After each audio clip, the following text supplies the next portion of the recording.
Warangal నర్సంపేటలో RTC driver Shankar గౌడ్ది ఆత్మహత్య కాదని ఇది ముమ్మాటికి రేవంత్ సర్కార్ చేసిన హత్యేనని కేటీఆర్ ఎక్స్ వేదికగా ఆరోపించారు. 2.5 ఏళ్లుగా రేవంత్ ఆర్టీసీ కార్మికులకు చేస్తున్న తీరని ద్రోహాన్ని తట్టుకోలేక శంకర్ గౌడ్ బలవన్ మరణానికి పాల్పడ్డారని పేర్కొన్నారు. పుట్టెడు దుఃఖంలో ఉన్న శంకర్ గౌడ్ కుటుంబ సభ్యులకు అండగా నిలిచిన బీఆర్ఎస్ నేతలు నర్సంపేటలో అరెస్ట్ చేయడం దారుణమన్నారు. ఇదే అంశంపై పాడి కౌశిక్ రెడ్డి సర్కారుపై మండిపడ్డారు.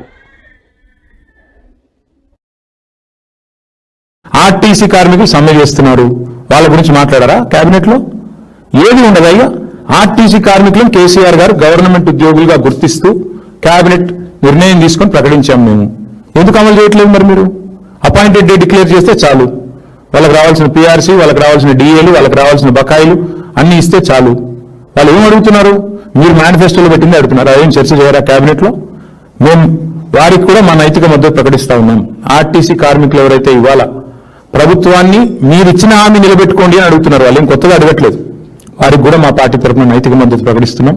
తప్పకుండా కాంగ్రెస్ ఇచ్చిన హామీలు ఆర్టీసీ కార్మికులకు నెరవేర్చాలని మేము కూడా డిమాండ్ చేస్తాం. ఈరోజు ఆ ఆర్టీసీ అమరవీరుడు శంకర్ గౌడ్ అంతిమ యాత్రకు వెళ్ళడానికి